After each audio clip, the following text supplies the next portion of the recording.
ਸਤਿ ਸ਼੍ਰੀ ਅਕਾਲ ਜੀ ਸਾਰਿਆਂ ਨੂੰ। ਕਾਲੀ ਹਨੇਰੀ ਰਾਤ ਸੀ ਤੇ ਮੇਰੀ ਮਾਂ ਵਿਹੜੇ ਵਿੱਚ ਮੰਜਾ ਢਾ ਕੇ ਲੇਟੀ ਹੋਈ ਸੀ। ਬੱਦਲ ਇੰਨੇ ਗਹਿਰੇ ਅਤੇ ਕਾਲੇ ਸੀ ਕਿ ਨਾ ਚੰਦ ਨਜ਼ਰ ਆ ਰਿਹਾ ਸੀ ਨਾ ਤਾਰੇ। ਮੌਸਮ ਤੋਂ ਅਜੀਬ ਜਿਹੀ ਘੁਟਣ ਸੀ। ਮਾਂ ਕਹਿਣ ਲੱਗੀ ਕਿ ਰਿਧੀ, ਮੇਰਾ ਦਿਲ ਕਹਿ ਰਿਹਾ ਕਿ ਅੱਜ ਜ਼ਰੂਰ ਤੂਫਾਨ ਆਵੇਗਾ। ਮੈਂ ਕਿਹਾ, ਮਾਂ ਛੱਡ ਵੀ ਨਾ ਇਹਨਾਂ ਗੱਲਾਂ ਨੂੰ। ਇੱਥੇ ਅਜਿਹੇ ਬੱਦਲ ਤਾਂ ਆਉਂਦੇ ਹੀ ਰਹਿੰਦੇ ਹਨ ਤੇ ਹਵਾ ਨਾਲ ਉੱਡ ਵੀ ਕੇ ਚਲੇ ਵੀ ਜਾਂਦੇ ਹਨ।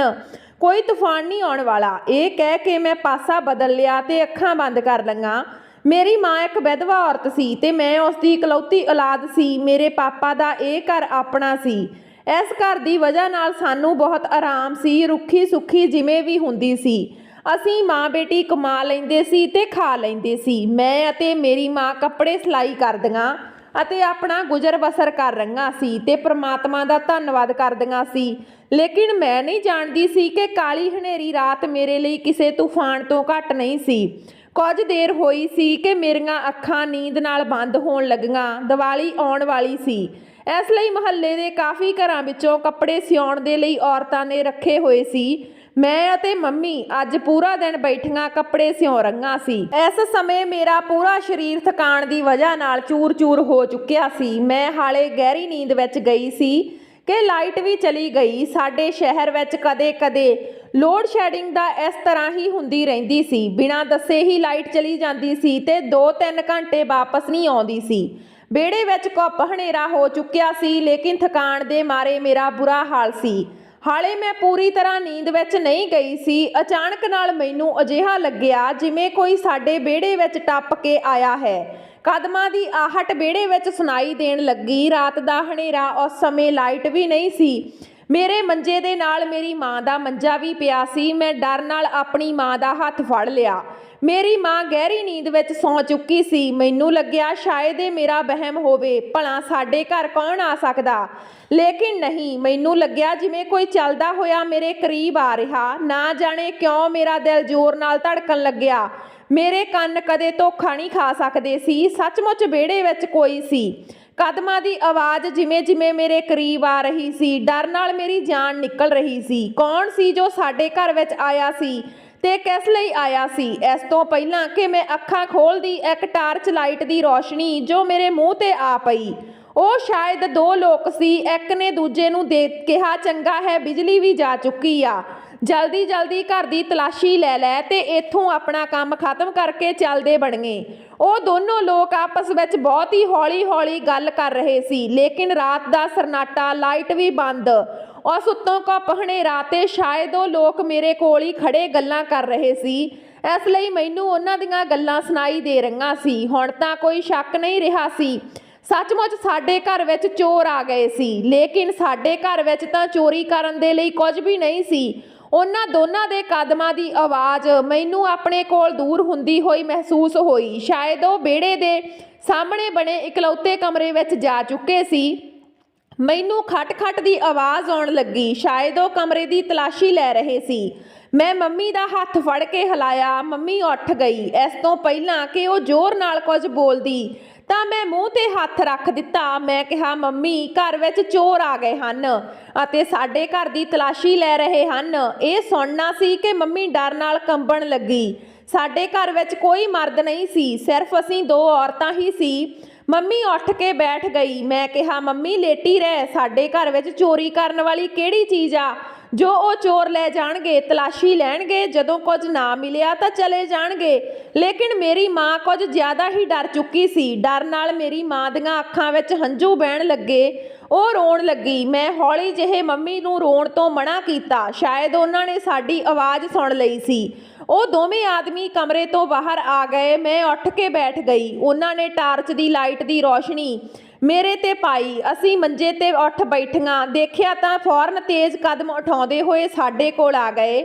ਮੇਰੀ ਜਾਨ ਉਸ ਵਕਤ ਹਵਾ ਹੋਈ ਜਦੋਂ ਪਿਸਤੌਲ ਉਸਨੇ ਸਾਡੇ ਉੱਤੇ ਤਾਣ ਦਿੱਤਾ ਤੇ ਕਹਿਣ ਲੱਗਾ, ਖਬਰਦਾਰ, ਜੋ ਤੁਸੀਂ ਦੋਨਾਂ ਨੇ ਜ਼ਬਾਨ ਵਿੱਚੋਂ ਇੱਕ ਸ਼ਬਦ ਵੀ ਕੱਢਿਆ। ਚੱਲ ਬੁੜਗੇ, ਜੋ ਪੈਸਾ ਜੇਵਰ ਤੇਰੇ ਕੋਲ ਹਨ ਜਲਦੀ ਨਾਲ ਸਾਡੇ ਹਵਾਲੇ ਕਰ ਦੇ। ਮੇਰੀ ਮਾਂ ਹੱਥ ਜੋੜ ਕੇ ਉਹਨਾਂ ਨੂੰ ਬੇਨਤੀ ਕਰਨ ਲੱਗੀ ਕਿ ਸਾਡੇ ਕੋਲ ਕੁਝ ਨਹੀਂ ਬੇਟਾ, ਰੱਬ ਦੇ ਲਈ ਜਿਵੇਂ ਆਏ ਹੋ ਉਵੇਂ ਹੀ ਚਲੇ ਜਾਓ। ਅਸੀਂ ਤਾਂ ਬਹੁਤ ਹੀ ਗਰੀਬ ਮਾਂ ਬੇਟੀ ਹਾਂ। ਲੋਕਾਂ ਦੇ ਕੱਪੜੇ ਸਿਲਾਈ ਕਰਕੇ ਆਪਣਾ ਪੇਟ ਪਾਲਦੀਆਂ ਹਾਂ। ਦੋਹਾਂ ਆਦਮੀਆਂ ਨੇ ਰੁਮਾਲ ਨਾਲ ਆਪਣਾ ਚਿਹਰਾ ਲੁਕੋ ਰੱਖਿਆ ਸੀ। ਇੱਕ ਨੇ ਦੂਜੇ ਨੂੰ ਕਿਹਾ, ਛੱਡ ਯਾਰ, ਵਾਪਸ ਚੱਲਦੇ ਆਂ। ਪੂਰਾ ਕਮਰਾ ਤਾਂ ਤੂੰ ਛਾਣ ਮਾਰਿਆ, 1 ਰੁਪਈਆ ਤੱਕ ਨਹੀਂ ਮਿਲਿਆ। ਪਰ ਜਿਸ ਨੇ ਪਿਸਤੌਲ ਤਾਣੀ ਸੀ ਉਸ ਦੀਆਂ ਨਜ਼ਰਾਂ ਬਰਾਬਰ ਮੇਰੇ ਉੱਤੇ ਹੀ ਸੀ। ਟਾਰਚ ਉਸ ਦੇ ਹੱਥ ਵਿੱਚ ਸੀ। ਮੇਰੀ ਮਾਂ ਨੇ ਜਦੋਂ ਦੂਜੇ ਲੜਕੇ ਨੂੰ ਆਪਣੇ ਤਰਫ ਤੋਂ ਬੋਲਦੇ ਸੁਣਿਆ ਤਾਂ ਕਹਿਣ ਲੱਗੀ, ਹਾਂ ਹਾਂ ਬੇਟਾ, ਰੱਬ ਦੇ ਲਈ ਚਲੇ ਜਾਓ, ਇੱਥੇ ਤਾਂ ਸਾਡੇ ਗਰੀਬਾਂ ਦੇ ਕੋਲ ਕੁਝ ਨਹੀਂ। ਲੇਕਿਨ ਜਿਸ ਲੜਕੇ ਦੇ ਹੱਥ ਵਿੱਚ ਪਿਸਤੌਲ ਸੀ ਉਹ ਨੌਜਵਾਨ ਲੜਕਾ ਮੇਰੀ ਮਾਂ ਦੇ ਕਰੀਬ ਹੋ ਕੇ ਕਹਿਣ ਲੱਗਾ, ਬੁੱਢੀਏ, ਹੁਣ ਤੱਕ 40 ਘਰਾਂ ਵਿੱਚ ਚੋਰੀ ਕਰ ਚੁੱਕਾ ਹਾਂ। ਅੱਜ ਤੱਕ ਕਦੇ ਅਜਿਹਾ ਨਹੀਂ ਹੋਇਆ ਕਿ ਖਾਲੀ ਹੱਥ ਵਾਪਸ ਚਲਾ ਜਾਵਾਂ। ਮੇਰੇ ਧੰਦੇ ਦਾ ਇਹ ਅਸੂਲ ਹੀ ਨਹੀਂ ਆ। ਜਾਂ ਤਾਂ ਤੂੰ ਆਪਣੇ ਘਰੋਂ ਪੈਸੇ ਅਤੇ ਗਹਿਣੇ ਕੱਢ ਕੇ ਦੇਵੇਂਗੀ, ਜਾਂ ਇਹ ਕਹਿ ਕੇ ਉਹ ਗੁੱਸੇ ਨਾਲ ਮੇਰੇ ਵੱਲ ਵੇਖਣ ਲੱਗਾ। ਮੈਂ ਘਬਰਾ ਗਈ। ਉਸ ਮੁੰਡੇ ਦੇ ਇਰਾਦੇ ਮੈਨੂੰ ਠੀਕ ਨਹੀਂ ਲੱਗ ਰਹੇ ਸੀ। ਫਿਰ ਉਹ ਮੁੰਡਾ ਮੁੜਿਆ ਅਤੇ ਮੇਰੇ ਮੰਜੇ ਕੋਲ ਆ ਗਿਆ। ਮੈਂ ਡਰ ਕੇ ਥੋੜਾ ਪਿੱਛੇ ਹਟ ਗਈ। ਉਸਦੇ ਆਪਣਾ ਪਿਸਤੌਲ ਮੇਰੇ ਕੰਨ ਦੇ ਪਿੱਛੇ ਰੱਖ ਦਿੱਤਾ ਤੇ ਕਿਹਾ, ਜਾਂ ਤਾਂ ਸਾਰਾ ਪੈਸਾ ਅਤੇ ਗਹਿਣੇ ਕੱਢ ਕੇ ਦਿਓ, ਜਾਂ ਤੁਹਾਡੀ ਧੀ ਇਸ ਰਾਤ ਦੀ ਕੀਮਤ ਅਦਾ ਕਰੇਗੀ। ਇਹ ਸੁਣਦੇ ਹੀ ਮੇਰੀ ਮਾਂ ਦੀਆਂ ਚੀਕਾਂ ਨਿਕਲ ਗਈਆਂ। ਮੇਰੀ ਮਾਂ ਰੋਣ ਲੱਗ ਪਈ। ਮੈਨੂੰ ਵੀ ਇੰਜ ਲੱਗਾ ਜਿਵੇਂ ਮੇਰੇ ਸਿਰ ਤੇ ਅਸਮਾਨ ਡਿੱਗ ਪਿਆ ਹੋਵੇ ਜਾਂ ਕਿਸੇ ਨੇ ਮੇਰੇ ਸਰੀਰ ਚੋਂ ਜਾਨ ਕੱਢ ਲਈ ਹੋਵੇ। ਮੇਰੀ ਮਾਂ ਉਸਦੇ ਅੱਗੇ ਹੱਥ ਜੋੜਨ ਲੱਗੀ ਤੇ ਕਹਿਣ ਲੱਗੀ, ਨਹੀਂ ਬੇਟਾ, ਅਜਿਹਾ ਕੁਝ ਨਾ ਕਰ। ਮੇਰੀ ਬੇਟੀ ਬਹੁਤ ਮਾਸੂਮ ਆ, ਇਸ ਨੂੰ ਕੁਝ ਨਾ ਕਹੋ, ਮੈਂ ਤੁਹਾਨੂੰ ਪੈਸੇ ਦੇਵਾਂਗੀ। ਇਹ ਕਹਿ ਕੇ ਮੇਰੀ ਮਾਂ ਉੱਠ ਖੜੀ ਹੋ ਗਈ। ਉਹ ਆਦਮੀ ਸ਼ੈਤਾਨੀ ਹਾਸੀ ਹੱਸਣ ਲੱਗਾ ਤੇ ਆਪਣੇ ਸਾਥੀ ਨੂੰ ਕਹਿਣ ਲੱਗਾ, ਦੇਖਿਆ, ਬੁੱਢੀ ਨੇ ਬਹੁਤ ਕੁਝ ਲੁਕੋ ਕੇ ਰੱਖਿਆ ਹੋਇਆ ਹੈ। ਜੇ ਦਰਦ ਵਾਲੀ ਨਾੜ ਤੇ ਹੱਥ ਰੱਖੇ ਤਾਂ ਸਭ ਕੁਝ ਬਾਹਰ ਆ ਜਾਂਦਾ। ਸਿੱਖ ਮੇਰੇ ਤੋਂ ਕੀਮੇ ਮਾਲ ਕਢਾਈ ਦਾ, ਇਹ ਭਵਿੱਖ ਵਿੱਚ ਤੇਰੇ ਕੰਮ ਆਵੇਗਾ। ਇਹ ਸਭ ਗਰੀਬੀ ਦਿਖਾਉਣ ਲਈ ਹੁੰਦੀ ਆ। ਇਸ ਦੀ ਵਿਸ਼ੇਸ਼ਤਾ ਅਜਿਹੀ ਹੈ ਕਿ ਹਾਥੀ ਦੇ ਦੰਦ ਖਾਣ ਲਈ ਹੋਰ ਤੇ ਦਿਖਾਉਣ ਲਈ ਹੋਰ ਹੁੰਦੇ ਹਨ। ਇਹ ਕਹਿ ਕੇ ਪਿਸਤੌਲ ਵਾਲੇ ਵਿਅਕਤੀ ਨੇ ਮੇਰੀ ਮਾਂ ਨੂੰ ਬਾਂਹ ਤੋਂ ਫੜ ਲਿਆ ਤੇ ਉਸ ਨੂੰ ਅੱਗੇ ਧੱਕਾ ਦਿੱਤਾ ਅਤੇ ਉਸ ਦੇ ਪਿੱਛੇ ਟਾਰਚ ਜਗਾਉਣ ਲੱਗਾ। ਉਸਨੇ ਕਿਹਾ, ਠੀਕ ਆ, ਜੋ ਵੀ ਹੈ ਜਲਦੀ ਕੱਢ ਕੇ ਦਿਓ। ਇਹ ਸਭ ਸੁਣ ਕੇ ਮੈਂ ਥੋੜਾ ਪਰੇਸ਼ਾਨ ਤੇ ਹੈਰਾਨ ਵੀ ਮਹਿਸੂਸ ਕਰ ਰਹੀ ਸੀ। ਮੇਰੀ ਮਾਂ ਕੋਲ ਪੈਸੇ ਕਿੱਥੋਂ ਆਏ? ਅਸੀਂ ਜੋ ਕਮਾਉਂਦੇ ਸੀ ਉਹ ਹਰ ਮਹੀਨੇ ਖਰਚ ਹੋ ਜਾਂਦੇ ਸੀ। ਸ਼ਾਇਦ ਮੇਰੀ ਮਾਂ ਨੇ ਮੇਰੇ ਲਈ ਪੈਸੇ ਬਚਾ ਲਏ ਹੋਣਗੇ ਜੋ ਹੁਣ ਇਹ ਲੋਕ ਖੋਹ ਲੈਣਗੇ। ਇੱਕ ਲੜਕਾ ਮੇਰੇ ਸਿਰ ਉੱਤੇ ਖੜਾ ਸੀ ਤੇ ਦੂਜਾ ਲੜਕਾ ਮੇਰੀ ਮਾਂ ਨੂੰ ਕਮਰੇ 'ਚ ਲੈ ਗਿਆ। ਕੁਝ ਦੇਰ ਬਾਅਦ ਮੇਰੀ ਮਾਂ ਵਾਪਸ ਆ ਗਈ। ਉਹ ਵਿਅਕਤੀ ਹੱਥ ਵਿੱਚ ਲੋਹੇ ਦਾ ਇੱਕ ਛੋਟਾ ਜਿਹਾ ਡੱਬਾ ਲੈ ਕੇ ਬਾਹਰ ਆ ਗਿਆ। ਉਸਨੇ ਹੱਸਦੇ ਹੋਏ ਆਪਣੇ ਸਾਥੀ ਨੂੰ ਕਿਹਾ ਕਿ ਤੂੰ ਇਸ ਗਰੀਬ ਔਰਤ ਨੂੰ ਦੇਖਿਆ? ਉਸਨੇ ਆਪਣੀ ਦੌਲਤ ਛੁਪਾ ਕੇ ਰੱਖੀ ਸੀ ਤੇ ਜਦੋਂ ਮੈਂ ਇੱਕ ਕਮਰੇ ਦੇ ਕੋਨੇ ਵਿੱਚੋਂ ਮਿੱਟੀ ਪੁੱਟੀ ਤਾਂ ਸਾਨੂੰ ਇਹ ਡੱਬਾ ਮਿਲਿਆ। ਇਹਨਾਂ ਕੋਲ ਬਹੁਤ ਸਾਰੀਆਂ ਚੀਜ਼ਾਂ ਹਨ। ਮੈਨੂੰ ਉਸ ਆਦਮੀ ਦੀ ਸੋਚ ਤੇ ਤਰਸ ਆਇਆ। ਪਤਾ ਨਹੀਂ ਮੇਰੀ ਮਾਂ ਨੇ ਇਹ ਪੈਸੇ ਕਿਵੇਂ ਇਕੱਠੇ ਕੀਤੇ ਹੋਣਗੇ ਤਾਂ ਕਿ ਮੇਰਾ ਵਿਆਹ ਹੋ ਸਕੇ ਤੇ ਮੇਰਾ ਦਾਜ ਬਣਾ ਸਕੇ। ਉਹਨਾਂ ਲੋਕਾਂ ਨੂੰ ਕੋਈ ਸ਼ਰਮ ਮਹਿਸੂਸ ਨਹੀਂ ਹੋਈ। ਉਹ ਨੌਜਵਾਨ ਨੇ ਮੇਰੇ ਵੱਲ ਸ਼ਰਾਰਤ ਨਾਲ ਦੇਖਿਆ, ਫਿਰ ਮੇਰੇ ਮੰਜੇ ਤੇ ਬੈਠ ਗਿਆ। ਮੈਂ ਥੋੜਾ ਪਿੱਛੇ ਹਟੀ ਤੇ ਫਿਰ ਉਸਨੇ ਡੱਬੇ ਦਾ ਤਾਲਾ ਤੋੜਿਆ। ਉਸ ਵਿੱਚ ਕੁਝ ਛੋਟੇ-ਮੋਟੇ ਜੇਵਰ ਅਤੇ 50, 100, 500 ਦੇ ਨੋਟ ਸਨ ਅਤੇ ਇਹ ਦੇਖ ਕੇ ਮੇਰੀਆਂ ਅੱਖਾਂ ਵਿੱਚ ਹੰਝੂ ਆ ਗਏ ਕਿਉਂਕਿ ਉਹਨਾਂ ਪੈਸਿਆਂ ਵਿੱਚ ਅਤੇ 5 ਰੁਪਏ ਦੇ 10 ਅਤੇ 5 ਰੁਪਏ ਦੇ ਵੀ ਕੁਝ ਨੋਟ ਰੱਖੇ ਹੋਏ ਸਨ। ਮੇਰੀ ਮਾਂ ਨੇ ਇੱਕ ਪੈਸਾ ਬਚਾ ਕੇ ਰੱਖਿਆ ਹੋਇਆ ਸੀ। ਉਹ ਆਦਮੀ ਪੈਸੇ ਲੈਣ ਲੱਗਾ। ਸਾਰੇ ਪੈਸੇ ਇਕੱਠੇ 40,000 ਰੁਪਏ ਦੇ ਕਰੀਬ ਸਨ। ਉਸਨੇ ਆਪਣੇ ਦੋਸਤ ਨੂੰ ਪੈਸੇ ਅਤੇ ਗਹਿਣੇ ਜੇਬ ਵਿੱਚ ਪਾਉਣ ਲਈ ਕਿਹਾ। ਦੂਜੇ ਨੌਜਵਾਨ ਨੇ ਉਸਦੇ ਹੱਥੋਂ ਪੈਸੇ ਲੈ ਕੇ ਆਪਣੀ ਜੇਬ ਵਿੱਚ ਪਾ ਲਏ। ਇਸ ਤੋਂ ਪਹਿਲਾਂ ਕਿ ਉਹ ਦੋਵੇਂ ਘਰ ਤੋਂ ਬਾਹਰ ਨਿਕਲਦੇ ਤੇਜ਼ ਮੀਂਹ ਸ਼ੁਰੂ ਹੋ ਗਿਆ। ਅਚਾਨਕ ਪਏ ਮੀਂਹ ਨਾਲ ਅਸੀਂ ਕੁਝ ਪਲਾਂ ਵਿੱਚ ਭਿੱਜ ਗਏ। ਦੋ ਮੁੰਡਿਆਂ ਵਿੱਚੋਂ ਇੱਕ ਨੇ ਕਿਹਾ ਕਿ ਇਹ ਬਹੁਤ ਤੇਜ਼ ਮੀਂਹ ਆ। ਇਸ ਤੂਫਾਨੀ ਮੀਂਹ ਵਿੱਚ ਬਾਹਰ ਜਾਣਾ ਖਤਰੇ ਤੋਂ ਖਾਲੀ ਨਹੀਂ। ਅਸਮਾਨ ਵਿੱਚ ਬਿਜਲੀ ਚਮਕ ਰਹੀ ਆ ਤੇ ਗਰਜ ਵੀ ਉੱਚੀ ਉੱਚੀ ਰਹੀ ਆ। ਅਸੀਂ ਮਾਂ ਧੀ ਮੀਂਹ ਵਿੱਚ ਪੂਰੀ ਤਰ੍ਹਾਂ ਭਿੱਜ ਗਈਆਂ। ਇੱਕ ਲੜਕੇ ਨੇ ਕਿਹਾ, ਤੁਸੀਂ ਦੋਵੇਂ ਕਮਰੇ 'ਚ ਚਲੀਆਂ ਜਾਓ, ਅਸੀਂ ਬਾਹਰ ਬੈਠੇ ਹਾਂ, ਮੀਂਹ ਰੁਕਦੇ ਹੀ ਅਸੀਂ ਚਲੇ ਜਾਵਾਂਗੇ। ਜਿਵੇਂ ਹੀ ਮੈਂ ਅਤੇ ਮੇਰੀ ਮਾਂ ਕਮਰੇ ਵਿੱਚ ਜਾਣ ਲੱਗੀਆਂ ਤਾਂ ਜਿਸ ਲੜਕੇ ਨੇ ਹੱਥ ਵਿੱਚ ਪਿਸਤੌਲ ਸੀ ਉਸਨੇ ਮੇਰੀ ਬਾਂਹ ਫੜ ਲਈ। ਉਹ ਲੜਕਾ ਬਹੁਤ ਜ਼ਾਲਮ ਸੀ ਤੇ ਕਹਿਣ ਲੱਗਾ, ਮੇਰਾ ਮਨ ਬਦਲ ਗਿਆ, ਤੂੰ ਪਹਿਲਾਂ ਨਾਲੋਂ ਵੀ ਜ਼ਿਆਦਾ ਸੁੰਦਰ ਲੱਗ ਰਹੀ ਆ। ਇਹ ਸੁਣ ਕੇ ਮੈਨੂੰ ਉਸ 'ਤੇ ਗੁੱਸਾ ਆਉਣ ਲੱਗਾ।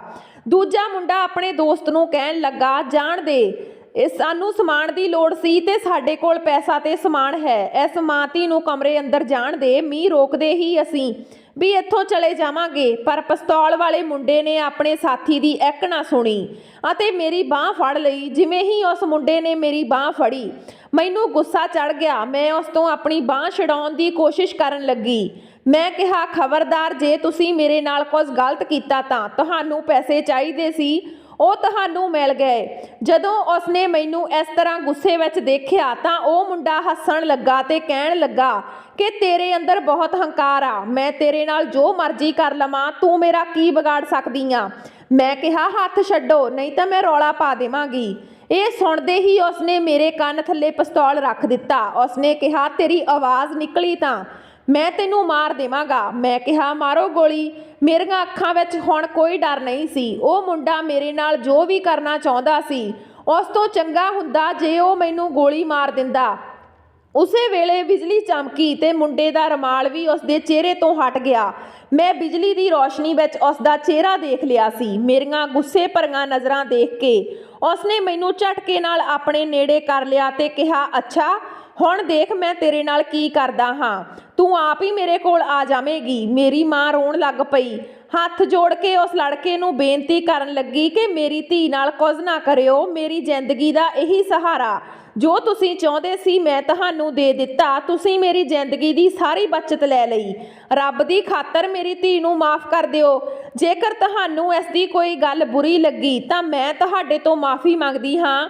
ਉਸ ਲੜਕੇ ਨੇ ਮੇਰੀ ਬਾਂਹ ਛੱਡ ਦਿੱਤੀ, ਪਿੱਛੇ ਹਟ ਕੇ ਮੇਰੀ ਮਾਂ ਵੱਲ ਵਧਿਆ ਤੇ ਪਿਸਤੌਲ ਮੇਰੀ ਮਾਂ ਦੇ ਕੰਨ ਥੱਲੇ ਰੱਖ ਦਿੱਤਾ। ਉਸਨੇ ਕਿਹਾ, ਜਾਂ ਤਾਂ ਤੂੰ ਮੇਰੀ ਇੱਛਾ ਪੂਰੀ ਕਰੇਂਗੀ ਜਾਂ ਤੂੰ ਆਪਣੀ ਮਾਂ ਦੀ ਲਾਸ਼ ਦੇ ਦਰਸ਼ਨ ਕਰੇਂਗੀ। ਤੈਨੂੰ ਕੀ ਮਨਜ਼ੂਰ ਆ? ਜੇ ਤੂੰ ਬਿਨਾਂ ਰੌਲਾ ਪਾਏ ਕਮਰੇ 'ਚ ਚਲੀ ਜਾਏਂਗੀ ਤਾਂ ਤੇਰੀ ਮਾਂ ਬਚ ਜਾਵੇਗੀ, ਨਹੀਂ ਤਾਂ ਜਿੱਥੇ ਮੈਂ 3 ਕਤਲ ਕੀਤੇ ਹਨ ਉੱਥੇ ਚੌਥਾ ਕਤਲ ਕਰ ਤੇਰੀ ਮਾਂ ਦਾ ਵੀ ਕਰ ਦੇਵਾਂਗਾ। ਮੈਂ ਪੱਥਰ ਬਣ ਗਈ ਸੀ। ਮੇਰੀ ਮਾਂ ਕਹਿਣ ਲੱਗੀ, ਉਸ ਦੀ ਗੱਲ ਨਾ ਸੁਣ ਪੁੱਤਰ, ਜੋ ਬਦਨਾਮੀ ਹੋ ਤੈਨੂੰ ਦੇਣੀ ਚਾਹੁੰਦਾ ਹੈ ਉਸ ਨਾਲੋਂ ਮੇਰਾ ਮਰ ਜਾਣਾ ਚੰਗਾ। ਰੱਬ ਦੀ ਖਾਤਰ ਉਸ ਦੀ ਗੱਲ ਨਾ ਸੁਣ। ਮੈਂ ਤਾਂ ਪੱਥਰ ਹੀ ਬਣ ਗਈ ਸੀ। ਇਉਂ ਲੱਗ ਰਿਹਾ ਸੀ ਜਿਵੇਂ ਮੇਰੇ ਸਰੀਰ ਵਿੱਚ ਜਾਨ ਹੀ ਨਹੀਂ ਰਹੀ। ਅੱਖਾਂ ਮੀਚ ਕੇ ਮੈਂ ਦੇਖ ਰਹੀ ਸੀ, ਉਸ ਮੁੰਡੇ ਨੇ ਮੇਰੀ ਮਾਂ ਦੇ ਕੰਨ ਥੱਲੇ ਪਿਸਤੌਲ ਰੱਖਿਆ ਹੋਇਆ ਸੀ। ਮੈਂ ਆਪਣੀ ਮਾਂ ਨੂੰ ਆਪਣੀਆਂ ਅੱਖਾਂ ਸਾਹਮਣੇ ਮੁਰਦਾ ਕਿਵੇਂ ਦੇਖ ਸਕਦੀ ਸੀ? ਮੈਂ 10 ਸਾਲਾਂ ਦੀ ਸੀ ਜਦੋਂ ਮੇਰੇ ਪਿਤਾ ਦੀ ਮੌਤ ਹੋ ਗਈ ਸੀ। ਮੇਰੀ ਮਾਂ ਨੇ ਮੈਨੂੰ ਬੜੀਆਂ ਔਕੜਾਂ ਨਾਲ ਪਾਲਿਆ ਸੀ। ਉਹ ਆਪ ਤਾਂ ਭੁੱਖੀ ਰਹਿੰਦੀ ਸੀ, ਪਰ ਜੇਕਰ ਕੁਝ ਖਾਣ ਪੀਣ ਨੂੰ ਹੁੰਦਾ ਤਾਂ ਉਹ ਮੈਨੂੰ ਖਵਾ ਦਿੰਦੀ। ਮੈਨੂੰ ਨਹੀਂ ਪਤਾ ਸੀ ਕਿ ਜ਼ਿੰਦਗੀ ਵਿੱਚ ਅਜਿਹਾ ਇਮਤਿਹਾਨ ਮੇਰੇ ਉੱਤੇ ਆ ਸਕਦਾ। ਮੈਨੂੰ ਮੇਰੀ ਮਾਂ ਦੇ ਅਹਿਸਾਨ ਦਾ ਬਦਲਾ ਇੰਝ ਚੁਕਾਉਣਾ ਪਵੇਗਾ ਕਿ ਮੈਂ ਆਪਣੀ ਮਾਂ ਦੀ ਮੌਤ ਦਾ ਕਾਰਨ ਬਣਾਂਗੀ, ਪਰ ਮੈਂ ਅਜਿਹਾ ਨਹੀਂ ਕਰ ਸਕਦੀ ਸੀ।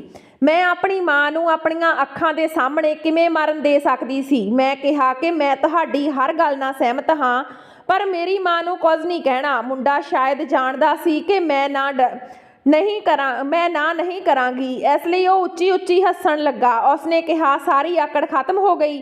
ਇਹ ਕਹਿ ਕੇ ਉਸਨੇ ਮਾਂ ਦੇ ਸਿਰ ਤੋਂ ਪਿਸਤੌਲ ਕੱਢ ਲਿਆ ਤੇ ਮੈਨੂੰ ਕਮਰੇ 'ਚ ਲੈ ਗਿਆ। ਲੜਕੇ ਦਾ ਦੂਜਾ ਸਾਥੀ ਉਸ ਨੂੰ ਰੋਕਣ ਦੀ ਕੋਸ਼ਿਸ਼ ਕਰ ਰਿਹਾ ਸੀ, ਪਰ ਉਸਨੇ ਆਪਣੇ ਸਾਥੀ ਦੀ ਗੱਲ ਨਹੀਂ ਸੁਣੀ, ਸਗੋਂ ਗੁੱਸੇ ਨਾਲ ਕਹਿਣ ਲੱਗਾ, ਤੈਨੂੰ ਮੇਰੇ ਗੁੱਸੇ ਦਾ ਪਤਾ ਨਹੀਂ। ਜੇ ਮੇਰਾ ਮਨ ਇੱਕ ਵਾਰ ਫਿਸਲ ਜਾਵੇ ਤਾਂ ਮੈਂ ਆਪਣੇ ਪਿਓ ਦੀ ਵੀ ਨਹੀਂ ਸੁਣਦਾ। ਜੇ ਤੁਸੀਂ ਮੈਨੂੰ ਬਹੁਤ ਜ਼ਿਆਦਾ ਗੁੱਸਾ ਦਿਵਾਇਆ ਤਾਂ ਮੈਂ ਇਸ ਪਿਸਤੌਲ ਦੀਆਂ ਸਾਰੀਆਂ ਗੋਲੀਆਂ ਤੁਹਾਡੇ ਸੀਨੇ 'ਚ ਕੱਢ ਦੇਵਾਂਗਾ। ਦੂਜਾ ਮੁੰਡਾ ਚੁੱਪਚਾਪ ਮੇਰੀ ਮਾਂ ਕੋਲ ਖੜਾ ਰਿਹਾ ਤੇ ਮੈਂ ਕਮਰੇ 'ਚ ਚਲੀ ਗਈ। ਕੁਝ ਘੰਟਿਆਂ ਬਾਅਦ ਉਹ ਦੋਵੇਂ ਮੁੰਡੇ ਸਾਡੇ ਘਰੋਂ ਚਲੇ ਗਏ ਸਨ। ਰਾਤ ਦੇ ਹਨੇਰੇ ਨੇ ਮੇਰੀ ਇੱਜ਼ਤ ਨੂੰ ਵੀ ਦਾਗੀ ਕਰ ਦਿੱਤਾ ਸੀ, ਪਰ ਮੇਰੀਆਂ ਅੱਖਾਂ ਵਿੱਚ ਇੱਕ ਹੰਝੂ ਵੀ ਨਾ ਡਿੱਗਿਆ। ਮੈਨੂੰ ਲੱਗਾ ਜਿਵੇਂ ਮੈਂ ਬੇਜਾਨ ਹੋ ਗਈ ਹਾਂ, ਪੱਥਰ ਬਣ ਗਈ ਹਾਂ। ਮੇਰੀ ਮਾਂ ਮੈਨੂੰ ਫੜ ਕੇ ਰੋਂਦੀ ਹੋਈ ਕਹਿ ਰਹੀ ਸੀ ਕਿ ਜੇ ਮੈਨੂੰ ਪਤਾ ਹੁੰਦਾ ਕਿ ਤੈਨੂੰ ਇਹ ਕੀਮਤ ਮੇਰੀ ਜਾਨ ਦੀ ਭੁਗਤਣੀ ਪਵੇਗੀ ਤਾਂ ਮੈਂ ਆਪ ਮਰ ਜਾਂਦੀ। ਮੈਂ ਕੋਈ ਜਵਾਬ ਨਹੀਂ ਦਿੱਤਾ। ਮੈਨੂੰ ਲੱਗਾ ਜਿਵੇਂ ਮੇਰੇ ਕੋਲ ਸ਼ਬਦ ਖਤਮ ਹੋ ਗਏ ਹੋਣ। ਮੈਂ ਉਸ ਮੁੰਡੇ ਦਾ ਚਿਹਰਾ ਸਿਰਫ ਇੱਕ ਵਾਰ ਦੇਖਿਆ ਸੀ, ਜਦੋਂ ਉਸਦੇ ਚਿਹਰੇ ਤੇ ਬਿਜਲੀ ਦੀ ਚਮਕ ਪਈ ਸੀ, ਪਰ ਮੈਨੂੰ ਲੱਗਾ ਜਿਵੇਂ ਉਸਦਾ ਚਿਹਰਾ ਮੇਰੇ ਮਨ ਤੇ ਛਪ ਗਿਆ ਹੋਵੇ। ਮੈਂ ਉਸਦਾ ਚਿਹਰਾ ਨਹੀਂ ਭੁੱਲ ਸਕਦੀ ਸੀ। ਮੈਂ ਚੁੱਪ ਸੀ ਤੇ ਮੇਰੀਆਂ ਅੱਖਾਂ ਪੱਥਰ ਬਣ ਗਈਆਂ ਸਨ। ਮੇਰਾ ਦਿਲ ਤੇ ਜ਼ਮੀਰ ਅੰਦਰੋਂ ਉੱਚੀ ਉੱਚੀ ਰੋ ਰਿਹਾ ਸੀ। ਮੇਰਾ ਦਿਲ ਉਸ ਲੜਕੇ ਨੂੰ ਕੋਸ ਰਿਹਾ ਸੀ। ਕਾਲੀ ਰਾਤ ਦਾ ਹਨੇਰਾ ਸੂਰਜ ਦੇ ਚਾਨਣ ਵਿੱਚ ਬਦਲ ਦਿੱਤਾ ਸੀ, ਪਰ ਮੇਰੀ ਕਿਸਮਤ ਦੀ ਸਿਆਹੀ ਕਦੇ ਨਾ ਮਿਟ ਸਕੀ। ਮੇਰੀ ਮਾਂ ਤੋਂ ਇਲਾਵਾ ਮੇਰਾ ਕੋਈ ਨਹੀਂ ਸੀ। ਸਵੇਰੇ ਮੇਰੀ ਮਾਂ ਬੁਖਾਰ ਨਾਲ ਤਪ ਰਹੀ ਸੀ ਤੇ ਲਗਾਤਾਰ ਰੋ ਰਹੀ ਸੀ। ਮੈਂ ਕਿਹਾ, ਰੱਬ ਦਾ ਵਾਸਤਾ ਮੰਮੀ, ਆਪਣੇ ਆਪ ਤੇ ਕਾਬੂ ਰੱਖੋ, ਆਪਣੇ ਆਪ ਨੂੰ ਇਸ ਤਰ੍ਹਾਂ ਪਰੇਸ਼ਾਨ ਨਾ ਕਰੋ, ਇਸ ਨੂੰ ਇੱਕ ਬੁਰਾ ਸੁਪਨਾ ਸਮਝ ਕੇ ਭੁੱਲ ਜਾਓ। ਮੈਂ ਵੀ ਅੰਦਰੋਂ ਟੁੱਟ ਗਈ ਸੀ, ਪਰ ਜੇ ਮੈਂ ਆਪਣੀ ਮਾਂ ਨੂੰ ਹੌਸਲਾ ਨਾ ਦਿੱਤਾ ਹੁੰਦਾ ਤਾਂ ਸ਼ਾਇਦ ਉਹ ਮਰ ਜਾਂਦੀ। ਜੋ ਸਾਡੇ ਉੱਤੇ ਬੀਤਿਆ ਸੀ ਉਹ ਦੁੱਖ ਘੱਟ ਨਹੀਂ ਸੀ, ਪਰ ਮੇਰੀ ਮਾਂ ਨੂੰ ਪਤਾ ਨਹੀਂ ਕਿਹੜਾ ਗਮ ਖਾ ਰਿਹਾ ਸੀ। ਉਸਨੇ ਕਿਹਾ, ਨਹੀਂ ਰੀਆ, ਮੈਂ ਨਹੀਂ ਜੀਣਾ ਚਾਹੁੰਦੀ, ਇਹ ਅਪਮਾਨ ਮੇਰੇ ਤੋਂ ਬਰਦਾਸ਼ਤ ਨਹੀਂ ਹੁੰਦਾ। ਮੈਂ ਕਿਹਾ, ਇਦਾਂ ਨਾ ਕਹੋ ਮੰਮੀ, ਮੈਂ ਕਿਸ ਦੇ ਸਹਾਰੇ ਜਿੰਦਾ ਰਹਾਂਗੀ? ਜੇ ਤੁਹਾਨੂੰ ਕੁਝ ਹੋ ਗਿਆ ਤਾਂ ਮੈਂ ਤੇਰੇ ਬਿਨਾਂ ਮਰ ਜਾਵਾਂਗੀ। ਤੇਰੇ ਤੋਂ ਬਿਨਾਂ ਇਸ ਦੁਨੀਆ ਵਿੱਚ ਮੇਰਾ ਹੋਰ ਕੌਣ ਆ? ਖੈਰ, ਸਮਾਂ ਹਰ ਦਰਦ ਦਾ ਇਲਾਜ ਹੈ। ਕੁਝ ਦਿਨ ਬਾਅਦ ਮੇਰੀ ਮਾਂ ਰੋਣ ਤੋਂ ਬਾਅਦ ਸ਼ਾਂਤ ਹੋ ਗਈ। ਪਰ ਅੱਜ ਮਨੂਸੀਅਤ ਦਾ ਇਹ ਸਿਲਸਿਲਾ ਖਤਮ ਨਹੀਂ ਹੋ ਰਿਹਾ ਸੀ ਤੇ ਖਤਮ ਹੋਣ ਦੀ ਬਜਾਏ ਸਾਡੇ ਲਈ ਵੱਧਦਾ ਹੀ ਜਾ ਰਿਹਾ ਸੀ। ਅਸੀਂ ਦੋਵਾਂ ਨੇ ਦੁਬਾਰਾ ਸਿਲਾਈ ਕਰਨੀ ਸ਼ੁਰੂ ਕਰ ਦਿੱਤੀ ਤੇ ਕਦੇ ਵੀ ਕਿਸੇ ਨੂੰ ਇਹ ਨਹੀਂ ਦੱਸਿਆ ਕਿ ਸਾਡੇ ਉੱਤੇ ਇੱਕ ਤਬਾਹੀ ਦੀ ਰਾਤ ਲੰਘ ਕੇ ਗਈ ਹੈ। ਅਜੇ 1 ਮਹੀਨਾ ਹੀ ਲੰਘਿਆ ਸੀ ਜਦੋਂ ਮੈਂ ਬਿਮਾਰ ਮਹਿਸੂਸ ਕਰਨ ਲੱਗੀ। ਮੈਨੂੰ ਚੱਕਰ ਆਉਣ ਲੱਗੇ। ਇਹ ਸਭ ਦੇਖ ਕੇ ਮੇਰੀ ਮਾਂ ਹੈਰਾਨ ਰਹਿ ਗਈ। ਮੰਮੀ ਮੈਨੂੰ ਕਿਸੇ ਡਾਕਟਰ ਕੋਲ ਨਹੀਂ ਲੈ ਕੇ ਗਈ, ਘਰ ਹੀ ਚੈੱਕ ਕਰ ਲਿਆ ਸੀ ਤੇ ਖਬਰ ਉਹੀ ਨਿਕਲੀ ਜਿਸ ਦਾ ਡਰ ਸੀ। ਮੇਰੀ ਮਾਂ ਫੁੱਟ-ਫੁੱਟ ਕੇ ਰੋਣ ਲੱਗੀ। ਉਹ ਕਹਿਣ ਲੱਗੀ ਕਿ ਹੁਣ ਇਹ ਗੱਲ ਕਿਸੇ ਤੋਂ ਛੁਪੀ ਨਹੀਂ ਰਹਿਣੀ, ਹੁਣ ਸਾਡੀ ਵੀ ਨਹੀਂ ਹੈ। ਮੈਂ ਡਾਕਟਰਾਂ ਨੂੰ ਕੀ ਦੇਵਾਂਗੀ? ਮੇਰੇ ਕੋਲ ਜੋ ਵੀ ਬਚਤ ਸੀ ਉਹ ਤਾਂ ਉਹ ਚੋਰ ਲੈ ਗਏ। ਮੈਨੂੰ ਆਪਣੇ ਸਰੀਰ ਤੋਂ ਘਿਣ ਆਉਣ ਲੱਗੀ। ਹੁਣ ਤੱਕ ਮੈਨੂੰ ਉਸ ਸ਼ਖਸ ਦਾ ਚਿਹਰਾ ਵੀ ਨਹੀਂ ਭੁੱਲਿਆ ਸੀ ਤੇ ਨਾ ਚਾਹੁੰਦੇ ਹੋਏ ਵੀ ਭੁੱਲ ਨਾ ਸਕੀ ਤੇ ਉਹ ਉਸਦੇ ਨਜਾਇਜ਼ ਬੱਚੇ ਦੀ ਮਾਂ ਬਣਨ ਵਾਲੀ ਸੀ। ਫਿਰ ਘਰੇਲੂ ਨੁਸਖੇ ਵੀ ਮੇਰੀ ਮਾਂ ਨੇ ਕਰ ਲਏ। ਸ਼ਾਇਦ ਇਹ ਬੱਚਾ ਨਾ ਰਹੇ ਤੇ ਜਲਦੀ ਇਸ ਪਾਪ ਤੋਂ ਬਚ ਜਾਵਾਂਗੇ, ਪਰ ਹਰ ਨੁਸਖਾ ਅਜ਼ਮਾ ਲਿਆ, ਕਿਸੇ ਨੇ ਕੋਈ ਕਾਮਨਾ ਕੀਤੀ। ਉਹਨਾਂ ਦਿਨਾਂ ਵਿੱਚ ਇਲਾਕੇ ਦੀ ਇੱਕ ਔਰਤ ਸਾਡੇ ਘਰ ਆਈ। ਮੰਮੀ ਤੋਂ ਉਸ ਔਰਤ ਨੇ ਮੇਰਾ ਰਿਸ਼ਤਾ ਮੰਗਿਆ ਸੀ। ਔਰਤ ਮੇਰੀ ਮਾਂ ਨੂੰ ਕਹਿਣ ਲੱਗੀ ਕਿ ਮੇਰੇ ਕੋਲ ਬਹੁਤ ਚੰਗਾ ਰਿਸ਼ਤਾ ਹੈ, ਮੁੰਡਾ ਬਹੁਤ ਨੇਕ ਤੇ ਸੋਹਣਾ ਹੈ, ਉਹ ਚੰਗੀ ਕਮਾਈ ਕਰਦਾ ਹੈ ਤੇ ਸਾਡੀ ਧੀ ਉੱਥੇ ਰਾਜ ਕਰੇਗੀ। ਮੁੰਡੇ ਦੀ ਉਮਰ ਥੋੜੀ ਵੱਡੀ ਹੈ, ਪਰ ਇੰਨੀ ਵੀ ਜ਼ਿਆਦਾ ਨਹੀਂ ਕਿ ਫਿਰ ਮੁੰਡੇ ਦੀ ਉਮਰ ਕੌਣ ਦੇਖਦਾ। ਮੁੰਡੇ ਕੋਲ ਬਹੁਤ ਪੈਸਾ ਹੈ, ਬਿਲਕੁਲ ਵੀ ਚਿੰਤਾ ਨਾ ਕਰ। ਜੇ ਕਹੋ ਤਾਂ ਮੈਂ ਤੁਹਾਡੀ ਧੀ ਲਈ ਰਿਸ਼ਤੇ ਦੀ ਗੱਲ ਕਰਾਂ। ਮੇਰੀ ਮਾਂ ਨੇ ਉਸ ਤੋਂ ਵੱਧ ਕੁਝ ਨਹੀਂ ਸੁਣਿਆ ਸੀ। ਮੇਰੀ ਮਾਂ ਨੇ ਫਟਾਫਟ ਹਾਂ ਕਰ ਦਿੱਤੀ। ਉਸਨੇ ਕਿਹਾ ਕਿ ਮੈਨੂੰ ਇਸ ਰਿਸ਼ਤੇ ਤੋਂ ਕੋਈ ਇਨਕਾਰ ਨਹੀਂ।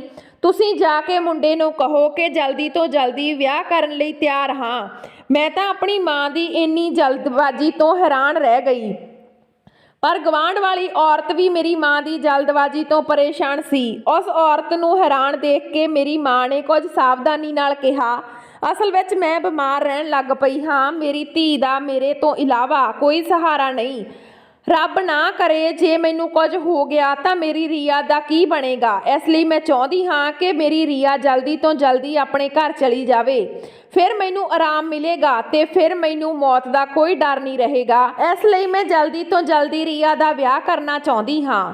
ਔਰਤ ਸਿਰ ਹਿਲਾਉਂਦੀ ਰਹੀ। ਸ਼ਾਇਦ ਉਹ ਵੀ ਮੇਰੀ ਮਾਂ ਦੀ ਬੇਬਸੀ ਨੂੰ ਸਮਝ ਗਈ ਸੀ। ਸਾਡਾ ਆਪਣਾ ਕੋਈ ਰਿਸ਼ਤੇਦਾਰ ਨਹੀਂ ਸੀ। ਮੇਰੀ ਮਾਂ ਆਪਣੇ ਮਾਪਿਆਂ ਦੀ ਇਕਲੌਤੀ ਔਲਾਦ ਸੀ ਤੇ ਮੇਰੇ ਪਿਤਾ ਜੀ ਅਨਾਥ ਸੀ। ਉਹ ਇੱਕ ਅਨਾਥ ਆਸ਼ਰਮ ਵਿੱਚ ਵੱਡੇ ਹੋਏ ਸੀ। ਕਿਸੇ ਤਰ੍ਹਾਂ ਮੇਰੀ ਮਾਂ ਨਾਲ ਉਹਨਾਂ ਦਾ ਵਿਆਹ ਹੋ ਗਿਆ ਸੀ। ਦੋਵਾਂ ਨੇ ਆਪਣੀ ਜ਼ਿੰਦਗੀ ਬਹੁਤ ਵਧੀਆ ਢੰਗ ਨਾਲ ਬਤੀਤ ਕੀਤੀ ਸੀ। ਮੇਰੇ ਪਿਤਾ ਜੀ ਬਹੁਤ ਮਿਹਨਤੀ ਸਨ।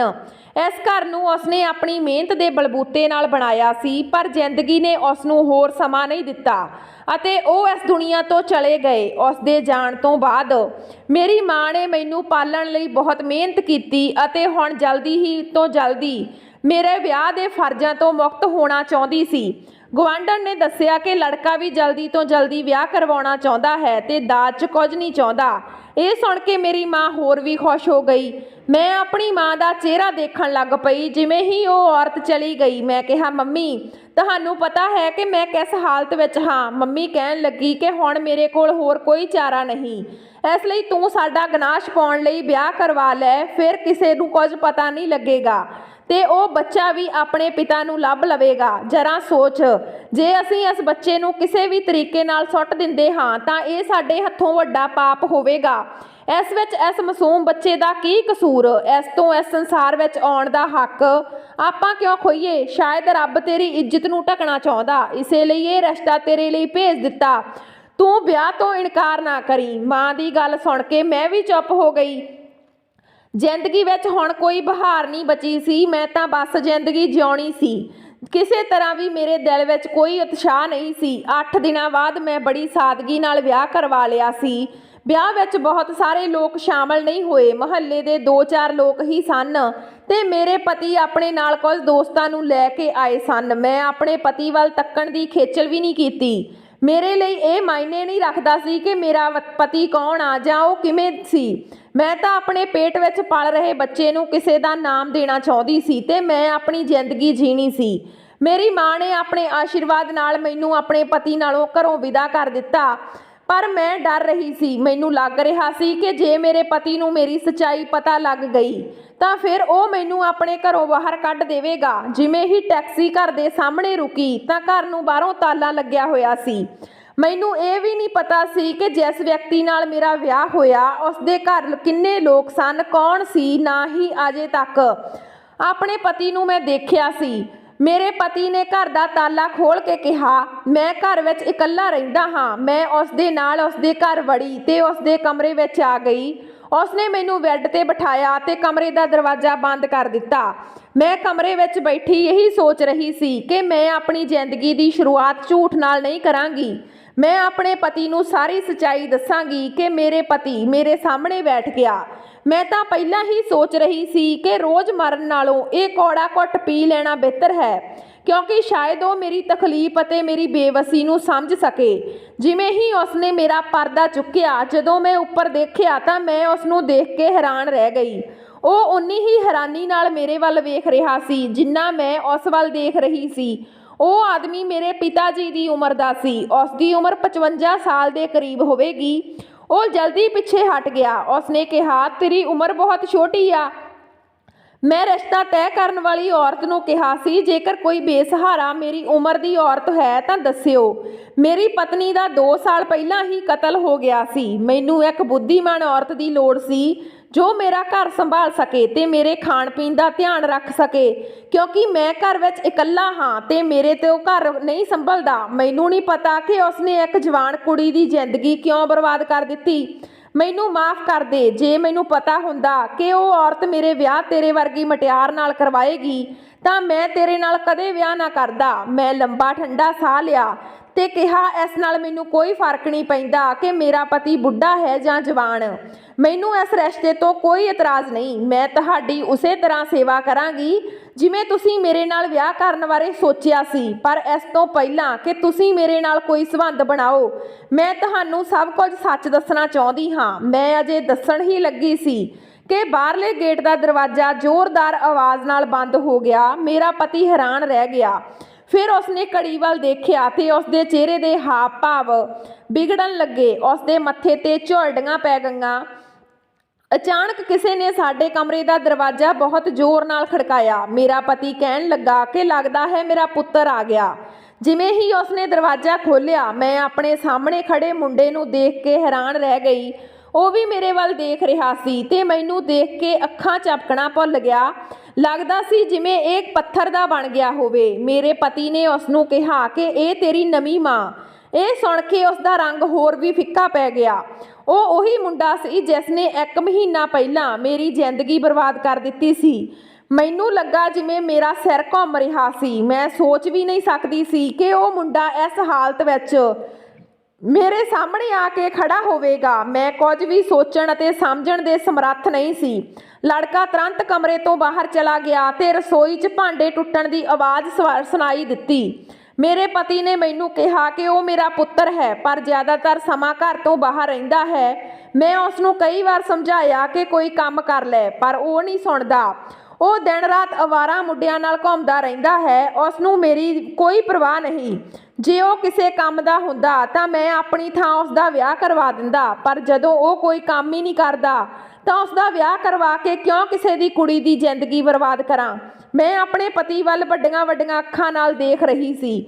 ਮੈਂ ਦੋਵਾਂ ਹੱਥਾਂ ਨਾਲ ਆਪਣਾ ਸਿਰ ਫੜ ਲਿਆ। ਜੋ ਗੱਲ ਮੈਂ ਆਪਣੇ ਪਤੀ ਨੂੰ ਕਹਿਣਾ ਚਾਹੁੰਦੀ ਸੀ ਉਹ ਹੁਣ ਕਹਿ ਨਹੀਂ ਸਕਦੀ ਸੀ। ਕੀ ਕਹਿੰਦੀ ਕਿ ਤੁਹਾਡੇ ਪੁੱਤਰ ਨੇ ਮੇਰੀ ਜ਼ਿੰਦਗੀ ਬਰਬਾਦ ਕਰ ਦਿੱਤੀ ਤੇ ਤੁਹਾਡੇ ਪੁੱਤਰ ਦਾ ਨਜਾਇਜ਼ ਬੱਚਾ ਮੇਰੀ ਕੁੱਖ 'ਚ ਪਲ ਰਿਹਾ। ਮੈਂ ਆਪਣੇ ਪਤੀ ਨੂੰ ਇਹ ਕਿਵੇਂ ਕਹਿ ਸਕਦੀ ਸੀ? ਮੈਂ ਬੇਵੱਸ ਹੋ ਕੇ ਆਪਣੇ ਪਤੀ ਵੱਲ ਦੇਖ ਰਹੀ ਸੀ। ਮੈਂ ਸਮਝ ਨਹੀਂ ਸਕੀ ਕਿ ਇਹ ਕੁਦਰਤ ਦਾ ਕਿਹੋ ਜਿਹਾ ਨਿਯਮ ਹੈ। ਖੈਰ, ਮੈਂ ਆਪਣੇ ਪਤੀ ਨਾਲ ਬਿਲਕੁਲ ਗੱਲ ਨਹੀਂ ਕੀਤੀ। ਰਸੋਈ ਵਿੱਚ ਭਾਂਡੇ ਟੁੱਟਣ ਦਾ ਸਿਲਸਿਲਾ ਵਧਣ ਲੱਗਾ ਸੀ। ਮੇਰੇ ਪਤੀ ਨੇ ਮੈਨੂੰ ਆਰਾਮ ਕਰਨ ਲਈ ਕਿਹਾ ਤੇ ਆਪ ਬਾਹਰ ਚਲੇ ਗਏ। ਅਗਲੇ ਦਿਨ ਮੈਂ ਰਸੋਈ ਵਿੱਚ ਕੰਮ ਕਰ ਰਹੀ ਸੀ ਜਦੋਂ ਮੇਨ ਗੇਟ ਖੁੱਲ੍ਹਿਆ। ਥੋੜੀ ਦੇਰ ਬਾਅਦ ਸਾਹਮਣੇ ਵਾਲਾ ਉਹੀ ਲੜਕਾ, ਮੇਰੇ ਪਤੀ ਦਾ ਮੁੰਡਾ, ਮੇਰੇ ਕੋਲ ਆ ਕੇ ਖੜਾ ਹੋ ਗਿਆ ਤੇ ਕਹਿਣ ਲੱਗਾ, ਤੈਨੂੰ ਸ਼ਰਮ ਨਹੀਂ ਆਉਂਦੀ? ਉਹ ਤੇਰੇ ਪਿਓ ਦੀ ਉਮਰ ਦਾ ਹੈ, ਕਿਉਂ ਮੇਰੇ ਪਿਤਾ ਨਾਲ ਵਿਆਹ ਕੀਤਾ? ਮੈਂ ਕਿਹਾ, ਜੋ ਤੁਸੀਂ ਮੇਰੇ ਨਾਲ ਕੀਤਾ ਸੀ, ਮੇਰੇ ਲਈ ਅਜਿਹਾ ਹੀ ਰਿਸ਼ਤਾ ਆਉਣਾ ਸੀ। ਤੁਹਾਡੇ ਪਿਤਾ ਹੁਣ ਮੇਰੇ ਪਤੀ ਹਨ ਅਤੇ ਇਸ ਅਨੁਸਾਰ ਤੁਸੀਂ ਮੇਰੇ ਪੁੱਤਰ ਹੋ। ਇਹ ਸੁਣ ਕੇ ਉਸ ਦੀਆਂ ਅੱਖਾਂ ਲਾਲ ਹੋਣ ਲੱਗੀਆਂ। ਉਸਨੇ ਮੈਨੂੰ ਕਿਹਾ ਕਿ ਮੇਰੇ ਘਰ ਤੋਂ ਬਾਹਰ ਹੋ ਜਾ, ਨਿਕਲ ਜਾ ਮੇਰੇ ਘਰੋਂ, ਤੁਸੀਂ ਮੇਰੇ ਪਿਤਾ ਨਾਲ ਨਹੀਂ ਰਹਿ ਸਕਦੇ।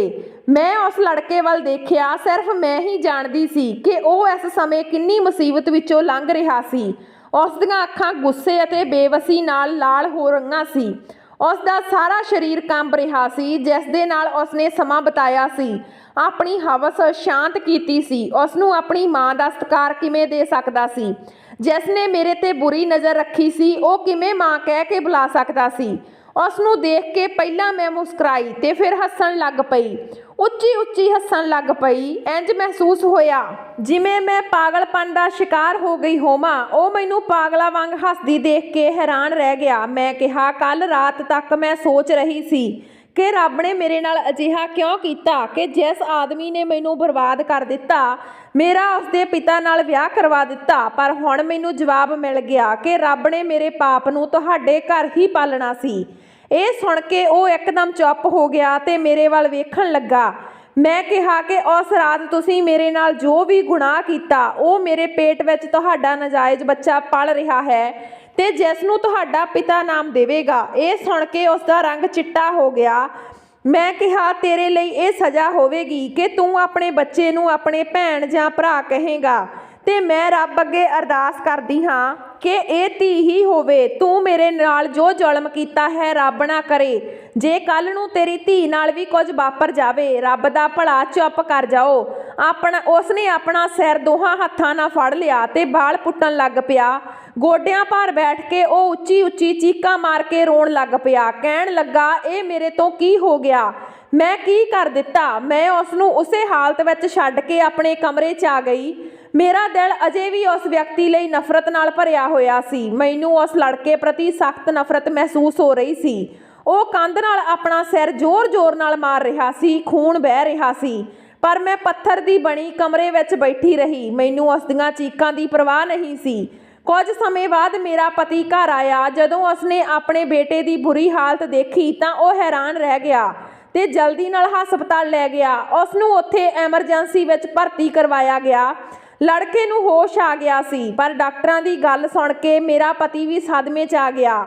ਡਾਕਟਰਾਂ ਨੇ ਕਿਹਾ ਕਿ ਇਹ ਲੜਕਾ ਪਾਗਲ ਹੋ ਗਿਆ, ਉਹ ਆਪਣਾ ਮਾਨਸਿਕ ਸੰਤੁਲਨ ਗਵਾ ਬੈਠਾ ਹੈ। ਰੱਬ ਦੀ ਖੇਡ ਵੀ ਨਿਰਾਲੀ ਹੈ। ਮੈਨੂੰ ਉਸ ਵਿਅਕਤੀ ਦੇ ਘਰ ਲਿਜਾਇਆ ਗਿਆ ਜਿਸ ਨੇ ਮੇਰੇ ਤੇ ਤਸ਼ੱਦਦ ਕੀਤਾ ਸੀ ਤੇ ਉਹ ਲੜਕਾ ਇਹ ਗੱਲ ਬਰਦਾਸ਼ਤ ਨਹੀਂ ਕਰ ਸਕਿਆ ਤੇ ਉਸਨੇ ਜਿਸ ਲੜਕੀ ਵੱਲ ਦੇਖਿਆ ਸੀ ਤੇ ਗੰਦੀਆਂ ਨਜ਼ਰਾਂ ਨਾਲ ਛੂਹਿਆ ਸੀ, ਉਹ ਉਸਦੀ ਮਾਂ ਬਣ ਜਾਵੇਗੀ ਅਤੇ ਹੁਣ ਉਸਦੇ ਬੱਚੇ ਨੂੰ ਜਨਮ ਦੇਵੇ ਅਤੇ ਹੁਣ ਉਸਦਾ ਪਿਤਾ ਉਸ ਬੱਚੇ ਨੂੰ ਨਾਮ ਦੇਵੇ।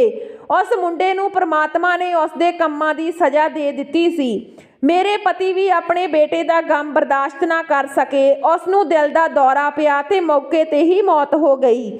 ਮੇਰੇ ਤੇ ਤਾਂ ਫਿਰ ਦੁੱਖਾਂ ਦਾ ਪਹਾੜ ਟੁੱਟ ਗਿਆ। ਮੈਂ ਸਮਝ ਨਹੀਂ ਸਕੀ ਕਿ ਰੱਬ ਨੇ ਮੇਰੇ ਨਾਲ ਚੰਗਾ ਕੀਤਾ ਜਾਂ ਮਾੜਾ। ਜਦੋਂ ਮੇਰੇ ਦੋਸ਼ੀ ਨੂੰ ਸਜ਼ਾ ਮਿਲੀ ਤਾਂ ਰੱਬ ਨੇ ਇਨਸਾਫ ਨੂੰ ਦੇਖ ਕੇ ਮੇਰੀਆਂ ਅੱਖਾਂ ਹੰਝੂਆਂ ਨਾਲ ਭਰ ਆਈਆਂ। ਪਰ ਜਦੋਂ ਮੈਨੂੰ ਆਪਣੇ ਪਤੀ ਦੇ ਮੌਤ ਦੀ ਖਬਰ ਮਿਲੀ ਤਾਂ ਮੈਂ ਰੱਬ ਕੋਲ ਸ਼ਿਕਾਇਤ ਕੀਤੀ ਕਿ ਜੋ ਵੀ ਸੀ ਉਹ ਮੇਰਾ ਪਤੀ ਸੀ ਤੇ ਹੁਣ ਮੈਂ ਉਸਦੇ ਸਹਾਰੇ ਆਪਣੀ ਜ਼ਿੰਦਗੀ ਬਤੀਤ ਕਰਨਾ ਚਾਹੁੰਦੀ ਸੀ। ਪਰ ਰੱਬ ਨੇ ਮੇਰੇ ਤੋਂ ਉਹ ਸਹਾਰਾ ਵੀ ਖੋਹ ਲਿਆ। ਜਦੋਂ ਮੇਰੀ ਮਾਂ ਨੇ ਇਹ ਸੁਣਿਆ ਤਾਂ ਉਹ ਮੈਨੂੰ ਆਪਣੇ ਨਾਲ ਆਪਣੇ ਘਰ ਲੈ ਆਈ। ਪਰ ਹਾਂ, ਹੁਣ ਮੇਰੇ ਲਈ ਚੰਗੀ ਗੱਲ ਸੀ ਕਿ ਮੇਰੇ ਪੇਟ ਵਿੱਚ ਪਲ ਰਹੇ ਬੱਚੇ ਨੂੰ ਹੁਣ ਬਾਪ ਦਾ ਨਾਮ ਮਿਲ ਗਿਆ ਸੀ। ਮੈਂ ਸਾਰਿਆਂ ਨੂੰ ਖੁੱਲ੍ਹ ਕੇ ਦੱਸ ਸਕਦੀ ਸੀ ਕਿ ਮੈਂ ਮਾਂ ਬਣਨ ਜਾ ਰਹੀ ਹਾਂ ਤੇ ਜਲਦੀ ਹੀ ਬੱਚੇ ਨੂੰ ਜਨਮ ਦੇਵਾਂਗੀ। ਕੋਈ ਮੇਰੇ ਵੱਲ ਉਂਗਲ ਨਹੀਂ ਚੁੱਕ ਸਕਦਾ ਸੀ। ਹਾਲਾਂਕਿ ਮੇਰੇ ਪਤੀ ਨੇ ਮੈਨੂੰ ਛੋਹਿਆ ਤੱਕ ਨਹੀਂ ਸੀ। ਉਹ ਵਿਆਹ ਦੇ ਅਗਲੇ ਦਿਨ ਹੀ ਰੱਬ ਨੂੰ ਪਿਆਰਾ ਹੋ ਗਿਆ। ਮੈਂ ਚੁੱਪਚਾਪ ਆਪਣੀ ਜ਼ਿੰਦਗੀ ਜੀ ਰਹੀ ਸੀ ਜਦੋਂ ਇੱਕ ਦਿਨ ਮੇਰੀ ਮਾਂ ਮੇਰੇ ਕੋਲ ਆਈ ਤੇ ਕਹਿਣ ਲੱਗੀ, ਬੇਟੀ ਹੁਣ ਤੂੰ ਇਸ ਤਰ੍ਹਾਂ ਇਕੱਲੀ ਜ਼ਿੰਦਗੀ ਕਿਵੇਂ ਜੀਵੇਂਗੀ? ਸਾਰੀ ਜ਼ਿੰਦਗੀ ਬਾਕੀ ਪਈ ਆ। ਮੇਰਾ ਕੀ ਭਰੋਸਾ ਅੱਜ ਹਾਂ ਕੱਲ ਨਾ ਹੋਵਾਂ। ਮੈਂ ਚਾਹੁੰਦੀ ਹਾਂ ਕਿ ਤੂੰ ਵਿਆਹ ਕਰਵਾ ਕੇ ਆਪਣੇ ਘਰੇ ਚਲੀ ਜਾ। ਮਾਂ ਦੀ ਗੱਲ ਸੁਣ ਕੇ ਮੈਂ ਹੈਰਾਨ ਹੋ ਕੇ ਮਾਂ ਵੱਲ ਦੇਖਿਆ। ਮੈਂ ਕਿਹਾ, ਮਾਂ ਤੈਨੂੰ ਕੀ ਹੋ ਗਿਆ? ਇਸ ਹਾਲਤ ਵਿੱਚ ਮੇਰੇ ਨਾਲ ਵਿਆਹ ਕੌਣ ਕਰਾਏਗਾ? ਅਤੇ ਫਿਰ ਅਸੀਂ ਗਰੀਬ ਹਾਂ। ਇਸ ਤੋਂ ਇਲਾਵਾ ਮੈਂ ਇੱਕ ਵਿਧਵਾ ਹਾਂ ਤੇ ਇੱਕ ਬੱਚੇ ਦੀ ਮਾਂ ਬਣਨ ਜਾ ਰਹੀ ਹਾਂ। ਅਜਿਹੇ ਵਿੱਚ ਮੇਰੇ ਨਾਲ ਵਿਆਹ ਕੌਣ ਕਰੇਗਾ? ਮੇਰੀ ਮਾਂ ਮੈਨੂੰ ਸਮਝਾਉਣ ਲੱਗੀ ਕਿ ਘੱਟ ਤੋਂ ਘੱਟ ਇੱਕ ਵਾਰ ਤੂੰ ਵਿਆਹ ਕਰਨ ਲਈ ਹਾਂ ਤਾਂ ਕਰ, ਫਿਰ ਕੋਈ ਨਾ ਕੋਈ ਰਾਜ਼ੀ ਹੋ ਜਾਵੇਗਾ। ਯਕੀਨਨ ਰੱਬ ਨੇ ਤੇਰੇ ਲਈ ਇੱਕ ਚੰਗਾ ਸੋਚਿਆ ਹੋਵੇਗਾ। ਪਰ ਮੈਂ ਆਪਣੀ ਮਾਂ ਨੂੰ ਸਖਤੀ ਨਾਲ ਕਹਿ ਦਿੱਤਾ ਕਿ ਮੈਂ ਵਿਆਹ ਨਹੀਂ ਕਰਾਂਗੀ। ਹੁਣ ਮੈਂ ਇਸ ਬੱਚੇ ਦੇ ਸਹਾਰੇ ਆਪਣੀ ਜ਼ਿੰਦਗੀ ਬਤੀਤ ਕਰਾਂਗੀ। ਮੇਰੀ ਮਾਂ ਨੇ ਮੇਰੀ ਜਿੱਦ ਅੱਗੇ ਆਪਣੀ ਹਾਰ ਮੰਨ ਲਈ ਤੇ ਅਸੀਂ ਮਾਂ ਧੀ ਇਕੱਠੇ ਮਿਲ ਕੇ ਆਪਣੀ ਜ਼ਿੰਦਗੀ ਦੀ ਗੱਡੀ ਫਿਰ ਤੋਂ ਖਿੱਚਣ ਲੱਗੀਆਂ। ਸੋ ਦੋਸਤੋ, ਇਹ ਸੀ ਸਾਡੀ ਅੱਜ ਦੀ ਕਹਾਣੀ। ਜੇ ਵਧੀਆ ਲੱਗੀ ਤਾਂ ਲਾਈਕ ਸ਼ੇਅਰ ਜ਼ਰੂਰ ਕਰਿਓ। ਜੇ ਚੈਨਲ ਤੇ ਪਹਿਲੀ ਵਾਰ ਹੋ ਤਾਂ ਚੈਨਲ ਨੂੰ ਸਬਸਕ੍ਰਾਈਬ ਕਰਿਓ। ਮਿਲਦੇ ਹਾਂ ਨਵੀਂ ਕਹਾਣੀ ਦੇ ਨਾਲ। ਤਦ ਤੱਕ ਸਤਿ ਸ਼੍ਰੀ ਅਕਾਲ।